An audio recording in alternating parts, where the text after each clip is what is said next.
Hi, I'm Dr. Andrea Stover, licensed marriage and family therapist, and you're listening to the Modern Day Romantic Podcast.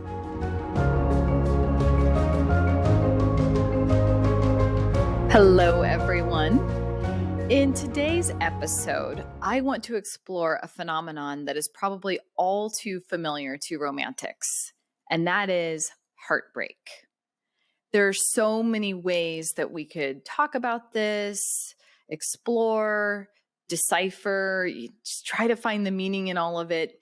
We're probably not going to be able to get into all of those things. Well, I know we won't get into all of those things today, but we're going to do the best we can to take our initial stab at this. And so, of course, this being the Modern Day Romantic Podcast, we're going to be talking about heartbreak from romantic relationships, but that is by no means insinuating that heartbreak only occurs through romantic love relationships. I think our heartbreaks for lots of different reasons in lots of different ways. But for this episode, we're focusing on heartbreak as it pertains to relationships. All right. So I'm guessing most of you have experienced this at least once in your life. If not, that's amazing. That's incredible. I want to kind of start there with a first heartbreak. And again, within the confines and context of a romantic relationship. So this can happen at any age or stage in life. It really isn't reserved for young love. It's not reserved for even first love necessarily. I've seen it happen in almost like there's it's how alive is the romantic in a person. So a 6-year-old can have their heart broken, a 12-year-old, an 18-year-old, a 75-year-old, like so it doesn't discriminate age-wise or where you're at in your life. It's real. It happens. That first heartbreak is probably unlike anything that one could ever anticipate, think of going through. It's an experience almost like a rite of passage, unfortunately. And I wish with all my heart that there could be a way to avoid this, that doesn't have to be a rite of passage to kind of go through this. And if it is a rite of passage, what is it that we gain as a result of going through it? So I think to start with, there's usually a lot of hope in our first relationships or in the relationship where we experience our first heartbreak. There's a lot of expectation, anticipation, buy-in, desire. There's so much meaning attached to who this person is and what this relationship's going to be. And however that turns out, maybe you've gotten to live that out with that person for a certain period of time, or you were living in one version of reality and all along they were in their own separate version, which was not sharing in what you thought the two of you had together. And, and then there's the more complex things, whereas someone acted as if they felt a certain way or were invested, but they changed their mind or they really didn't. And they didn't bother telling you that until all of a sudden they did and they ended the relationship. So all of these different ways that it comes about. I think there are several components of shock, devastation, disorientation, severe pain, just feeling like, can I go on? The image I often think of that is very stereotypical when it comes to heartbreak is being in your PJs, eating from the gallon, like gobs and gobs of ice cream, tissues everywhere, shades drawn. You're really in the pits. You're in the dumps and you're not able to sleep. You may not have an appetite. You may drop a lot of weight, but probably not with all that ice cream. But anyways, there's just this archetypal expression of heartbreak in that particular flavor. And it's a very isolating, lonely place to be, especially because again, if we're looking at it from a relationship, you thought that you had something with someone, that there was a we and us, a together, and now something's missing. What you were once a part of, or once felt and derived a sense of security and belonging, is no more. So it can really feel like you've been chewed up and spit out, and very, very disorienting. Okay. So there's not a lot that people are probably going to be able to do for us when we're in that initial state, because we are in such shock and we need time to kind of orient and adjust and get out of the shock and denial, those kind of initial stages of grief with it. But I do think having people around us that understand what heartbreak is, understand the journey that you are unfortunately, unwillingly finding yourself, having to face.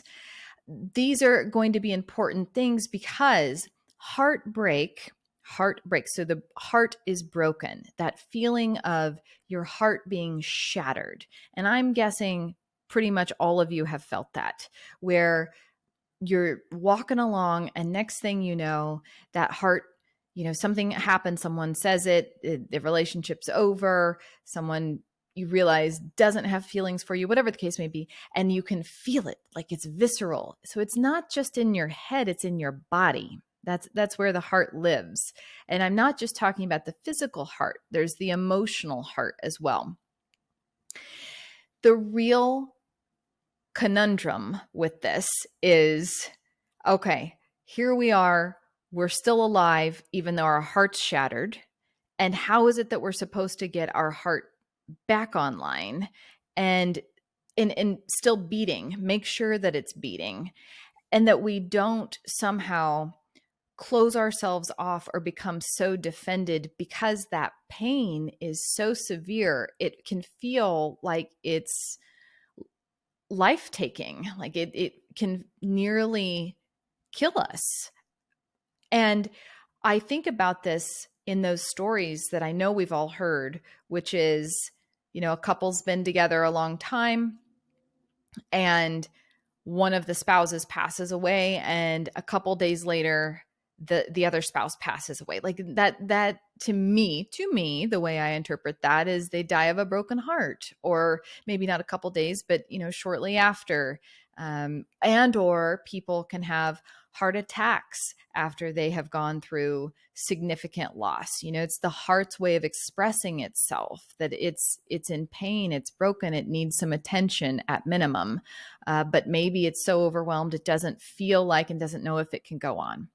So how do we heal? How do we be with ourselves? How do we get the support that we need if we find ourselves in this heart-shattering place that is pretty inevitable if you are in the realm of being in relationships and dating and maybe falling in love and whatnot? So the way, when we talk about the rite of passage here, this is where I want to kind of circle back to that. What in theory would be the rite of passage that we go through, and what do we get on the other side of this heartbreak? Well, I would say one thing is, and I'm going to do this all in the ideal sense, and then we're going to do the other things, the other ways this, I think, plays out. So in the ideal sense, we learn something about ourselves. In the ideal sense, we see our own resiliency. In the ideal sense, we find meaning in what we've gone through. We suffer it. We live it. We express it. We allow ourselves to be in that place for as long as we need to, knowing that it's going to take time. And through time, we're able to feel like a part of us is expanded. It's been stretched, not willingly, but by the nature of having this heartbreak. Hey, I'm not the same person. I kind of have a scar on me. I've gone through something here, but I've lived to tell about it. And not only have I lived to tell about it, I can have gratitude or a real sense of love for myself and love for all of those who are brave enough to live in their heart and attempt and show up and have something with another, knowing that there is always risk involved. Okay, so that's kind of this beautiful, I'm not saying that theoretically, I'm saying that that is available through time to have a real experience in that way. But you've got to suffer it through in order to get to that place and have that be your real new center, that place that you live from inside of yourself. Now, for some of those alternative ways and what I believe happens a lot of the time with broken hearts, one thing that's really needed to heal from a broken heart is to be able to find others whose hearts are online, who can help mirror back to us what we're going through, what we've gone through, others almost who've gone through it and lived to tell about it. It's not that you want to hear other people's stories and, oh, I went through the same thing, or, oh, I know what you, it's not that, but it's more, there is a presence that others who have gone through that and come out a fuller version of a more experienced, a more stretched out, heart-centered, even more heart-centered, appreciative person as a result of that. You can tell when you're in the presence of someone like that versus what I think often happens for one reason or another in our society. People are really uncomfortable with emotions, particularly when it comes to expressing grief and despair and crying out and anger and maybe even hatred at times, and I mean that just like, why, and how could you do this to me? Or, whatever that stuff is. But I think if if we're not surrounded by people who are comfortable with emotions, that signals to us, hey, this isn't a safe person, and expressing your emotions is not a safe thing to do. So we're just going to turn in on ourselves even more, or we're going to find alternative ways to cope and soothe, which may not be the healthiest. In addition to that, we might also decide, you know what? Screw it. I'm not going to go through this ever again. I'm just going to decide, because this is so outrageously awful and painful, that I'm going to just close my heart down. And I don't know that that's necessarily a conscious thought. Maybe it is for some. But I really think if this isn't worked through and allowed its time to work its way through your system, let's say, and work on you, work it out in you, then to kind of do it in a cheap way, people might, instead of taking their time on the couch with the gallon of ice cream or whatever, it's more like, nope, I'm fine. Back to work, back to the daily grind. Here I go. And it sort of sets up a zombie-esque lifestyle. How is it that your heart's ever going to be able to come back online and you're going to heal and repair if you don't intentionally take care of yourself, if you don't intentionally carve out that time and space to be with yourself? Well, I can't, I've just got too much to do, just pressing forward, moving on. So if we don't have emotionally available people and we don't have support and open online hearts around us to help us through that, and if for whatever reason we're uncomfortable with our own emotions, we might unconsciously, consciously, whichever, choose to just proceed with life without having a heart, a fully functioning heart anyways. So you can see, if we don't work this thing through the first time this happens to us and find something in this, and maybe there are ways you could go through a series of broken hearts and eventually find your way back into your heart. I mean, of course that's possible.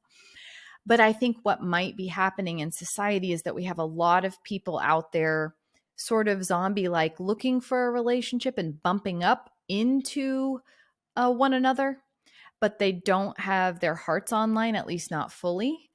And so they're looking for something that they don't realize that they're looking for, number one, that they're not in a present state to even be capable of having, which is a heart-to-heart, loving relationship with someone with empathy, compassion, openness, vulnerability. And it gets boiled down to the least common denominator type of thing, which is, well, oh, I'm attracted to you, or, oh, it's this time in my life. Yep, I bumped into you, you bumped into me. Let's just kind of get the ball rolling here. Let's just kind of do this. And you know what I'm talking about. There are people in relationships where you think, why are you with that person, or why are you even in a relationship? Because you don't seem like you're in it. You don't seem like you're there. And for these people, what I'm putting forth is that I think they probably have a broken heart that never healed. And that doesn't necessarily mean that broken heart came from an initial first love or a relationship. It could have happened very early in their development, very early in their life. So all of this to say, the consequences are pretty dire for society, in my opinion, if we have gone through heartbreak and have not healed in some capacity, because the walking wounded are going to wound others who maybe haven't yet had their heart broken or hadn't had it broken in that type of a way. And so you can almost, I can anyways, kind of envision like this kind of ripple effect of what might happen. One person who doesn't have their heart online bumps into one that does. This one can't get this one's heart online. So instead, they kind of bear the brunt of that heartless exchange, relationship, interaction, and maybe don't have the capacity or support to suffer through their own broken heart in a way that lets them stay online, and then they become shut down, and then all the people they interact with. Okay, so I'm kind of snowballing that. But I want to say this too. I believe the opposite can be true, which is the more people that can stay online, that can find meaning through the suffering, that can really grow the capacity to be with their own pain, to be with the disillusionment, to be with betrayal, if that's what happened, to ask yourself, what is it that I am suffering right now? How can I, and hear me accurately when I say this, I'm going to say, how can I take responsibility for my contribution to this heartbreak? I'm not saying you exonerate the other person and say, oh, okay, even though you did all these things and like deceived me, or, like there's no piece of the responsibility that they would also carry. What I'm trying to say is we get our power back. We get some agency.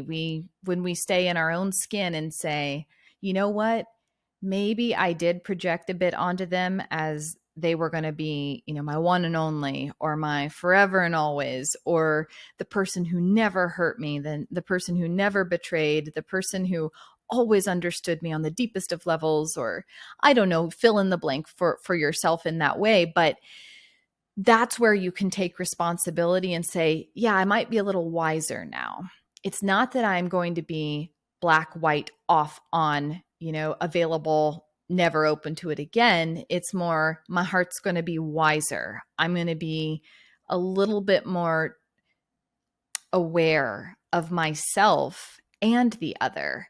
And am I holding people to standards that are inhumane, meaning like humans can't live up to that? And so I, in some strange way, set myself up to be devastated because I held some ideal that simply was not possible. And that's one example of owning your contribution. So, hey, with that, I can do something moving forward. Or, hey, maybe I took it at face value when the person said this or said that to me. And I kind of just thought, okay, great. We're on the same page. Maybe I didn't take the time to really get to know the person, what they meant when they said that versus what I mean when I say that. Or so again, these are potential takeaways or lessons from the broken heart, something that you will be able to integrate and do differently and be a bit wiser as a result of. Okay.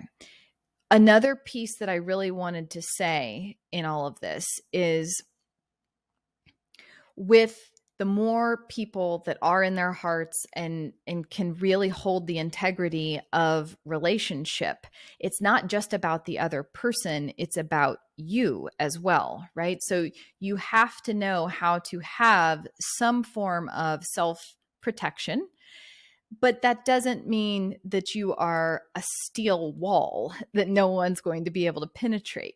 The image I love for this, that I often offer clients, is thinking about a screened in porch.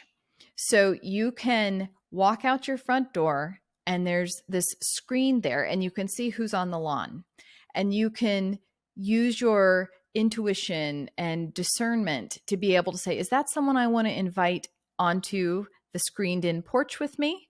Do we want to be in this space together? But even upon first encounter, they have access to you, you have access to them, but you're not fully inviting them all the way into, your, let's say, into your bedroom, or, into the living room of your house, or into the kitchen or whatever. You're keeping them, okay, you're on my property, you're close to my home base, right? You're close to my place of dwelling, and I see you. Let me come out of my house and meet you there a bit in that place of meeting. Let me see how I feel, and if I would like to invite you into this next step, and then maybe in for tea, and then et cetera, et cetera, et cetera. So I think there is a way to live into that wisdom and know how to, through time, be open and wise, because sadly, not everyone's going to have your best interest in mind or in their heart, especially if they're not even in there. Like, if they don't really have connection to their own heart, they're not going to care about you and your heart and your well-being. And that doesn't mean that they're evil, and it doesn't mean to never give them the time of day. But what it means is, okay, yeah, proceed with caution at minimum, and let me use this wisdom that I've learned to ensure that, even if, because any relationship is a risk, it's a risk for pain and for having heartbreak. Even if this were to result in another broken heart, I know that I'm intentionally showing up a little differently and applying the lessons I learned from your first or previous or all of your earlier heartbreaks.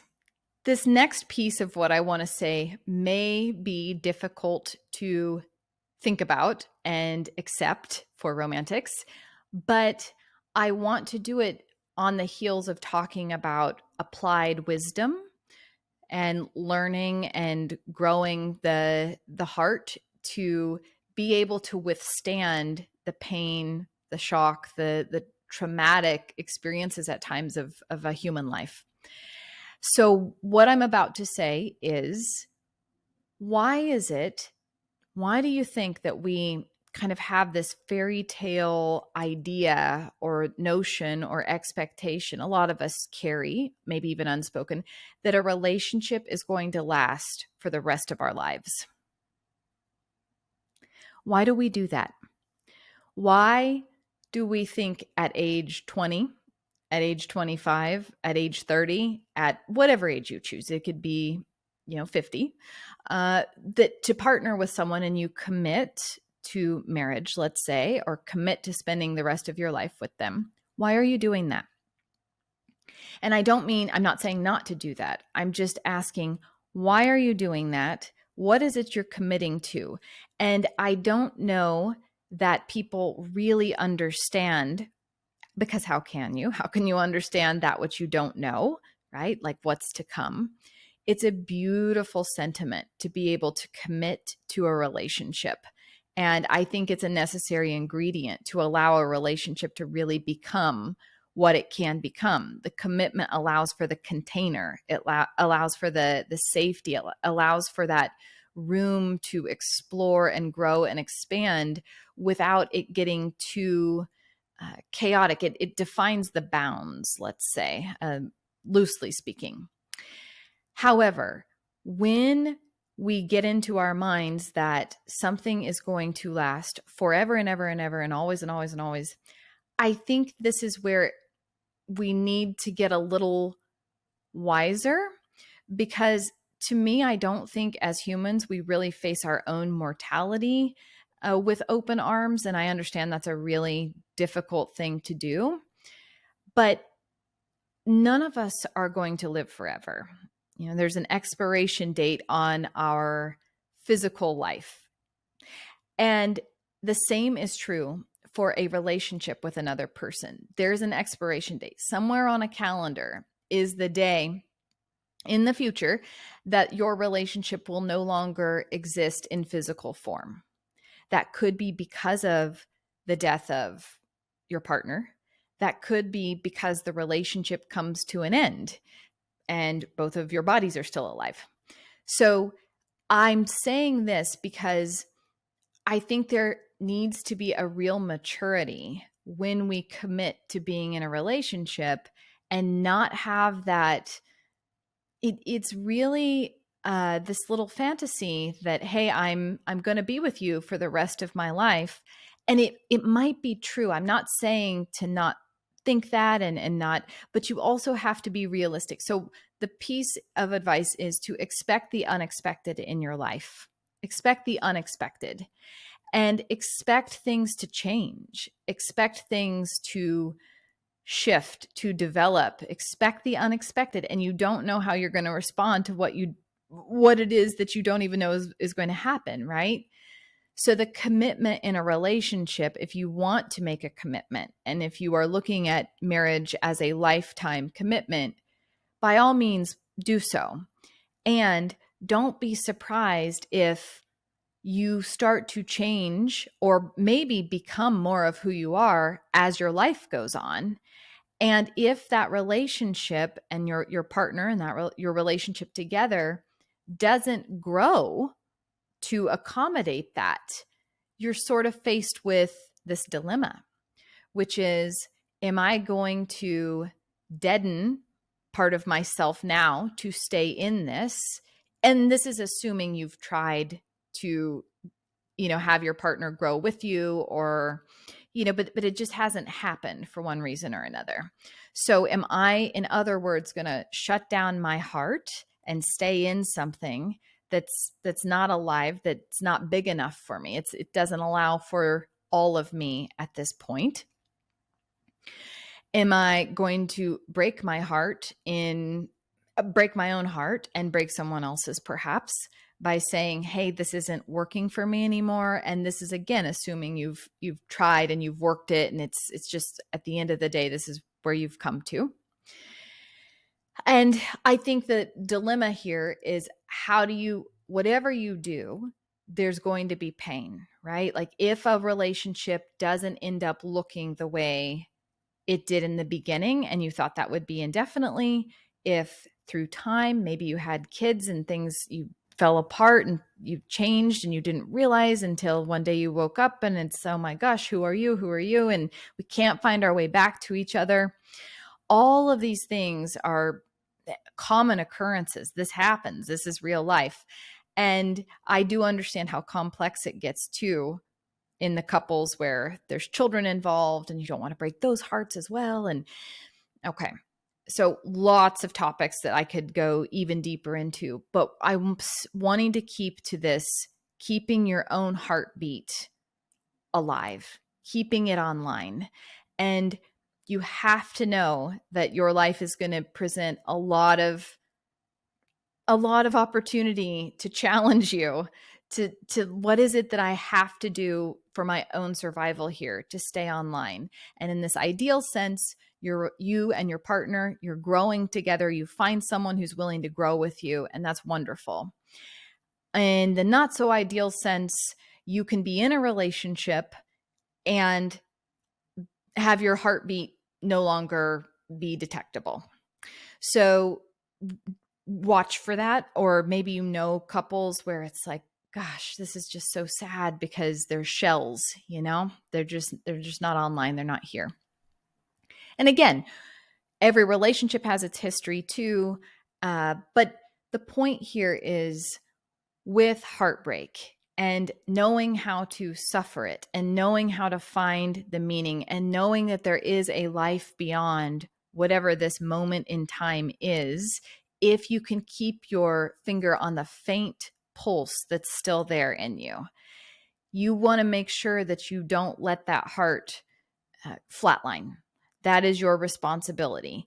Yes, things might shock you. Yes, it might shatter you, but inside of you, you have the capacity somewhere and if you can't do it by yourself, to seek out some type of support, some type of people that do have their hearts online, like I said earlier. Okay.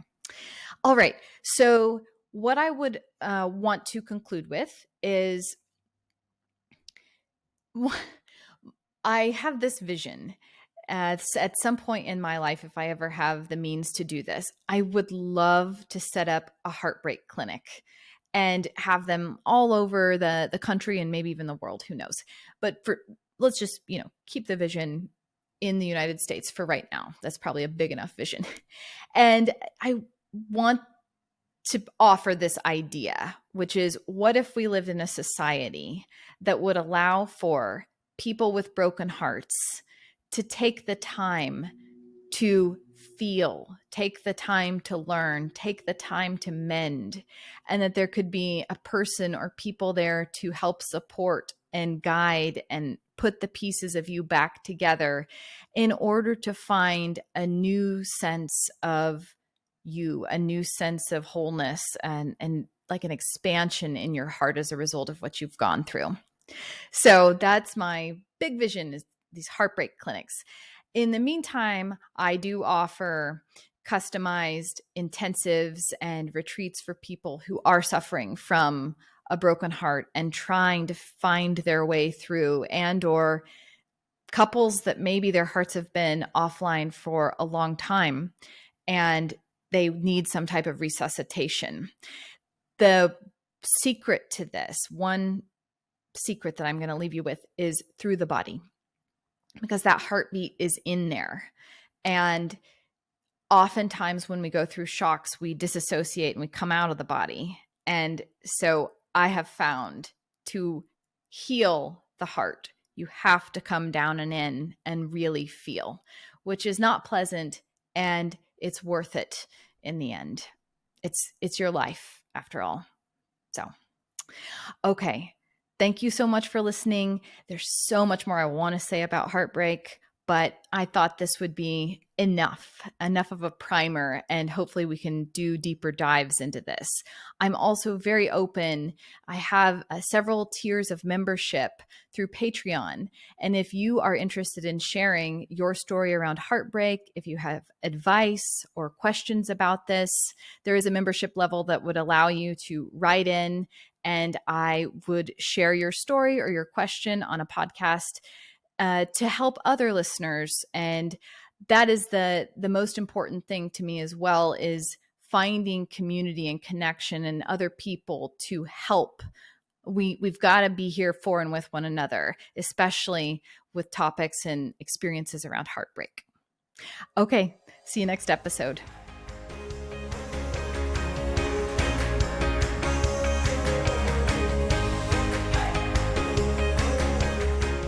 Thanks so much for tuning in to today's episode.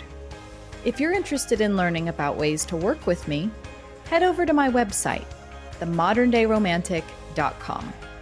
From there, you'll be able to contact me and learn a bit more about the customized intensives and retreats I offer both individuals and couples. You'll also be able to support future podcast production via Patreon. There are several membership levels to choose from, including the Beating Hearts Club, which gives you access to exclusive content every month. Thanks so much for your support, and I'll see you next episode.